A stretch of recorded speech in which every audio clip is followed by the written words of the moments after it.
Y'all already know what it is. Your boy Yaakov, what it do? The outlet to reality, the holdest podcast in Vegas and Chicago. What up? This is the place where you want to hide from your drama or maybe hide from your baby mama. Aha! Just kidding. Y si tú quieres cambiar tu vida, if you want to change your life, then subscribe. Ching! By the way, guys, I published a book out. It's called Shabbat in Chicago. It's out on Amazon. It's about an audacious single mom who opens her heart and home to five adopted kids while embracing her Latino culture while being Jewish. And today we have a very special guest. He is one of my closest friends. We go back, way back. And this is my brother. And I'm so happy to have him back on the show. It's been many times. The one and only Victor Colasso. Thank you, man. Thank you for that. Lovely to be here, man. Oh man, it's an honor, bro. You don't understand. Like you've been one of my first, one of my first earliest guests, and like I had you a few times, and it's just so nice to have you. And guys, real quick, my audience out there, my brother Victor, he did something so nice. We had a really nice conversation on the phone, and he was like, "Brother, I think it's time for you to change your intro." I said, "What you mean?" It's been kind of like how long? I said 5 years. 5 years. Yeah, you've Five been years. with right, and you're like, yo, you've been using the same one. Like, aren't you tired of looking at the same one? And I'm like, bro, that's a good one. I said, you know what? I didn't realize how time went so fast. He said, brother, I'll put a little something together. Let me know what you think. I got you, man. You're my brother, so I want to help you, succeed. And so, my brother gets back to me, and I'm super excited. Like Thursday comes by, Friday comes by. I was like, all right, maybe he forgot. Maybe the Wi-Fi turned off. I don't know what happened, but my brother, he's like, hey man, sorry for the late, but I had to put my time and energy. I wanted it to be perfect, and I'm not gonna lie, guys. It's so nice, like the logo, and it's like all in purple, but it's like smoke coming out, which is so cool, and electricity. And I think that's like a dope way to hook people's attention, like how it looks. Brother, please tell us a little bit about like the process that you went through and when you shared it to your family. Oh yeah. Like you said, we had like a conversation on it and everything. I made the first logo like 5 years ago, and I just used it in Premiere and just put two effects on it, and then voila, there you go. But since it's been 5 years and I'm holding in more of my skills and everything, I said, I think it's time for David to go ahead and get something new. So it took me some time to really, really think about what I actually wanted to do to make them different. Because I did, other than just the one that people are seeing for your intro, I wanted you to have more that you like. Say you have like special events or something, you can have a logo for that or whatever. Um, but it was funny because each one took a little bit, more time. I think the first two mock-ups were pretty simple. But the last one that you chose, that one took some time because I haven't done a logo like that in like 2 years. So I had to go back to YouTube, and even Hollywood editors, even they had to go and watch tutorials and stuff like that because there's too many formulas you have to keep in your mind and head, and some of it has a little bit of math and stuff like that. So it took a lot of time. It took me about like 20 minutes to do it. About 20 minutes to actually do it on After Effects and everything. And then there was one that everybody loved. Everybody loved this one. It was the electricity one. It was a little bit different than the one that you actually chose right here. And that one had like a nice hip hop beat to it. I thought you were going to cipher like that or something. But the one that you chose actually kind of took like the second longest and Whoa. everything. But yeah, just watch like some YouTube tutorials, and then use my own knowledge from After Effects to make the smoke and everything, to make the 3D background, because all of that's 3D. So just a little bit, graphic design and stuff like that, and just did my thing. Wow. That's That amazing. make you fresh like French toast. Yeah. I love that. Love that. See, guys, if y'all looking for a creative director, editor, this is the man to do it. He is one of the best. I can definitely vouch for him. So reach out to him. Brother, tell us too, like what's been new. Like I know it's been so long. You've been traveling a lot. You've been filming. What's any new projects that you've done, and if where have you been traveling to lately? Yeah. So a couple of years ago, I met this other filmmaker. Well, he did music videos. His name is Marcus Rosales, and we met at one of my jobs, and he was shooting a music video. But he said he wanted to turn this into a short film. He's never done that before, so I tagged along as producer, and we made this movie called Love City. That's on YouTube. I can share you the link and everything. And so fast forward, me and Marcus have been working for like the last couple of years. We did like little small videos and stuff like that. And currently, we are doing a mini documentary on Juneteenth. Why is it important and stuff like that, as far as like the Black struggle and movement here, Chicago, from here to like New Orleans. Last week, I went to New Orleans to actually shoot a couple of live shots on a plantation and everything. So been doing that. That's going to be aired at the Broadview Park District. I don't know exactly what's the end goal. We might just go ahead and put it in the film festival so people won't be able to see it online until maybe next year or a year after that to see where it goes to the film circuit. And then as far as directing on myself, I'm working on two horror films, one named Violet and the other named Threat. Um, so Violet is a story of a young single mother and her daughter that just moved into town, and her daughter's having a problem with really interacting with her peers and everything. Um, they're saying that there's something, psychologically that could be something wrong with her, that's why she's acting like this, and so doctors want to put her on medication and stuff like that until she befriends an imaginary friend. And it seems to coax and everything, but it's starting to become a little bit more socially awkward with her, that she still can't make friends, and she's now attached herself to somebody that doesn't exist. And little things start happening um, around the mother and the daughters interactions together, and then pretty much the mother's thinking like my daughter could be psychologically could suffer from like mental illness or something. But little do we know is that it's actually a supernatural super phenomenon that's actually entered their house. Ooh. And Threat, well, that one is going to be a feature film. So is Violet, but I'm going to actually turn that into like a short, take the whiplash like approach. I'm writing the feature right now, and I'm going to take certain key scenes from it to make a short film so I can find financial backing for that one. Because horror films don't really cost all that much. They're fairly cheap and everything, but you just got to make them good. And I think Violet and Threat, which is dealing with supernatural, and then something that's extraterrestrial, which is what Threat is, that takes place more like in a cabin. But the creature actually has a purpose, unlike in the movie The Thing, where it just continue on just making copies of itself and trying to survive. Well, this creature actually has a purpose of why it's doing what it's doing. Ooh, I like that. I think Mm-hmm. the movie you were saying, Violet, it Yeah, reminds me of the movie Her yeah. with with what's his name? Phoenix. Joaquin Phoenix. Yeah, thank you, brother. Thank you. I was trying to get the first part. I think that's amazing. And it's crazy because kids, they have a lot of imagination. Like they can think so many things. You already know me. I'm gonna have to throw in some Judaism, what they teach. So Mm-hmm. in Judaism, in the Talmud teaches that nowadays God doesn't speak to no one. Like we don't have prophets. We don't have where God speak to us, and you hear a loud thunder voice. Like you don't hear that. Like there's no. But the Talmud says there's only three people that God communicates to, which is children, insane people, and people that are drunk, because they all will say the same thing. Like a kid will say, "Oh, I saw this ghost, and his name was Harry, and he flew, and I saw him in my room." And the parents would be like, "Nah, you making up stuff." The drunk Mm-hmm. guy would say, "There was this ghost named Harry. He flew in Mm-hmm. my room."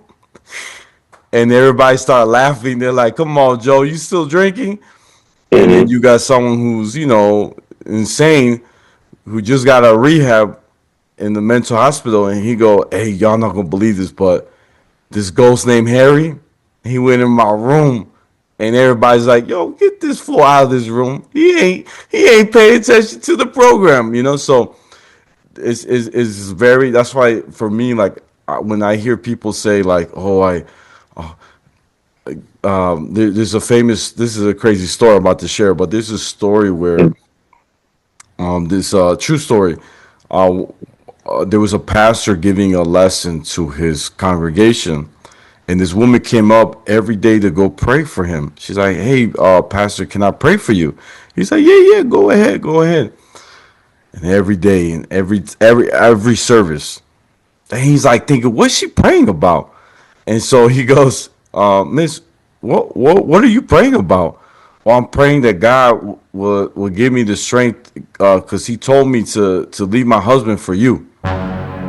Oh. He's like, "You know what? I don't think this is gonna work. Because I'm already married. You're married. Keep it that way. I don't need no more prayers." You know what I'm saying? Mhm. That's what I'm saying. So people take it to the extreme where they'll make up their own revelation that, "Oh, a thunder voice hit me," and yeah, ain't gonna, yeah, it's not true. I don't believe it. Yeah, because then channel Fox and CNN would say, "Yo, we heard the same thunder voice too," you know. Mhm. But yeah, I don't know about that, but yeah, so I think it's cool. I think Violet, I like that you're going to the horror approach because we need more horror. I think the best horror film that has come out in our generation is Conjuring. That's the only one I could say that is the top. So I think it's good that you're bringing horror back because nowadays the horror films, they're not that great. They're too like playful, too kiddie. So They rely a lot on like jump scares and the cheap part of like scary part of horror. Now we kind of also reached a new genre of like psychological horror in a sense, like movies like Nope. Nope is not really all that scary, but it's just a thought and the pre-notion like this could possibly happen. That's it's more in the fear of like the possibility. right, right. I was gonna. Mhm. Oh, go ahead, go ahead. Oh no, no, I was just saying, yeah. So I was gonna say that movie. Nope, very interesting. I love Jordan Peele. Right, Mhm. he made the movie Get Out. Man, that movie is crazy. Man, it's definitely makes you think, brother.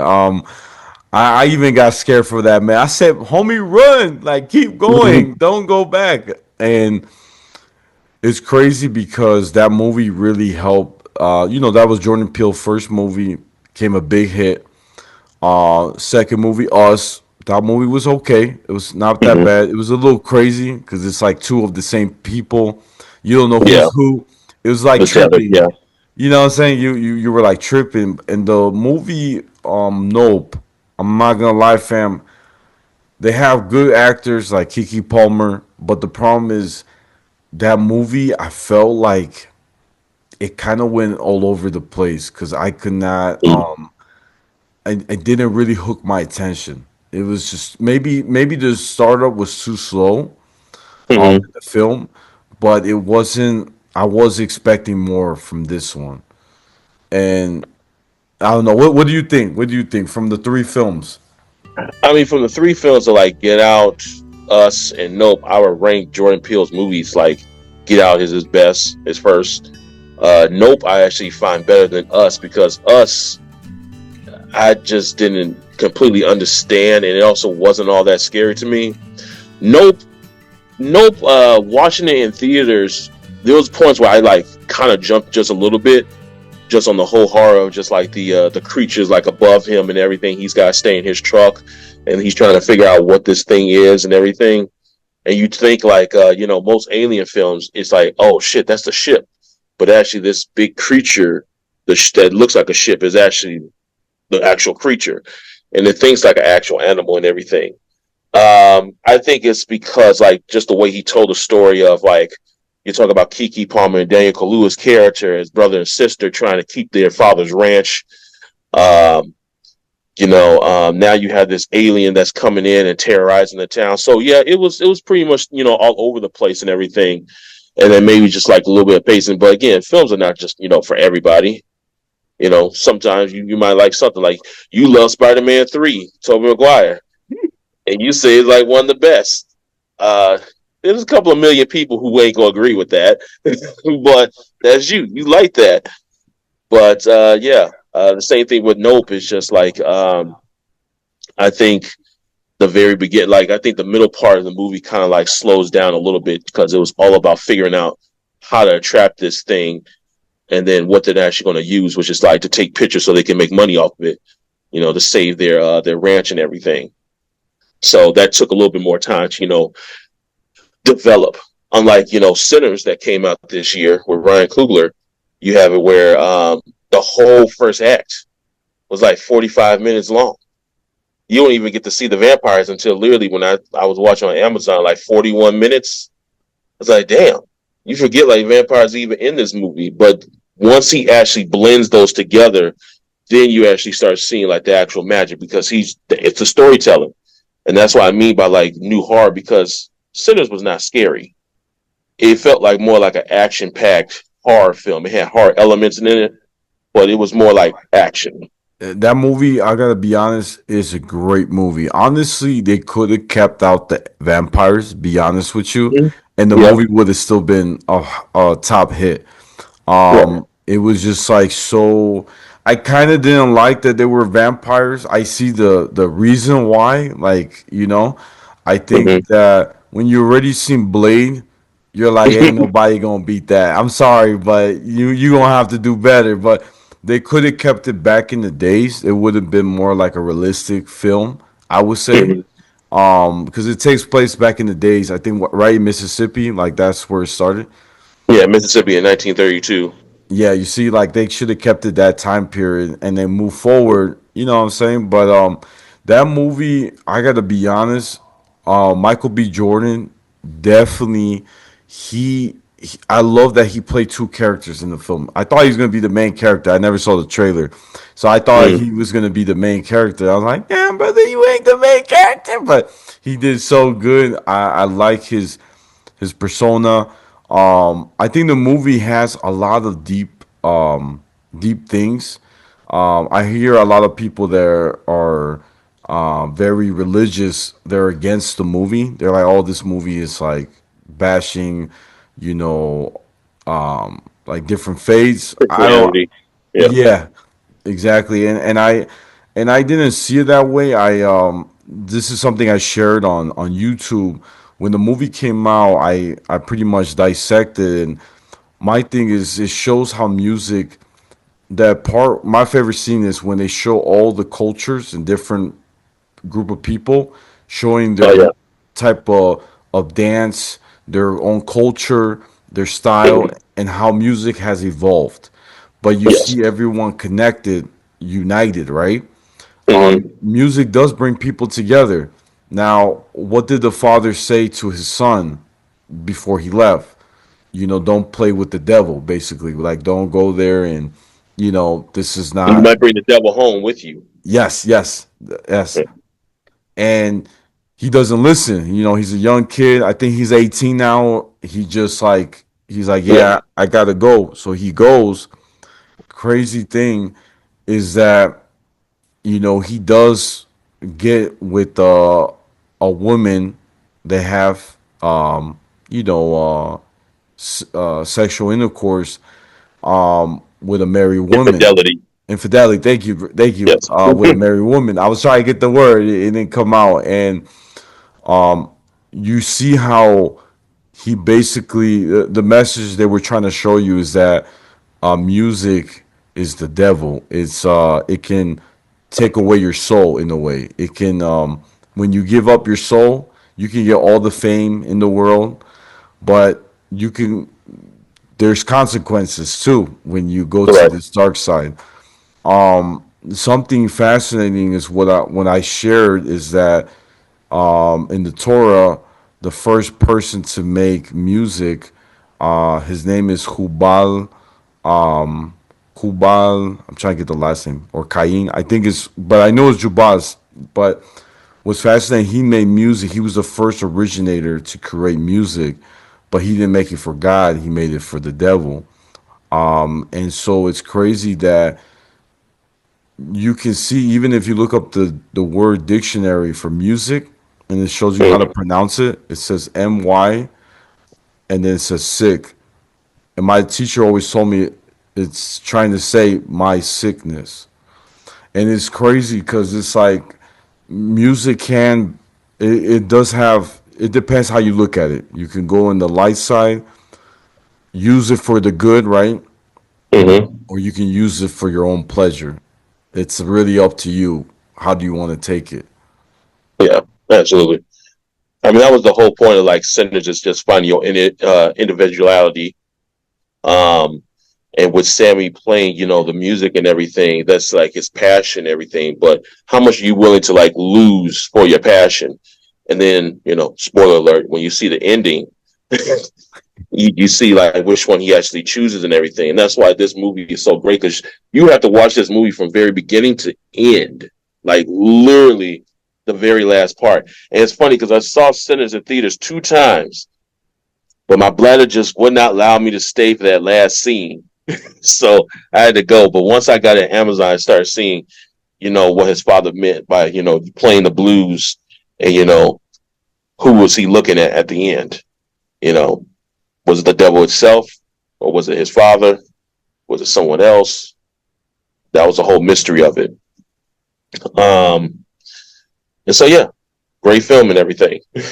Wow, brother. No, that's what's up, brother. Well, look, brother. It looks like Zoom about to kick me out. So look, I just want to say I'm happy you came on the show. It's an honor, brother, to have you. You're always welcome. Mm-hmm. Guys, this is the Outlet to Reality, the holdest podcast in Vegas and Chicago every Tuesday. Don't forget to like, share, comment, and subscribe. Ching!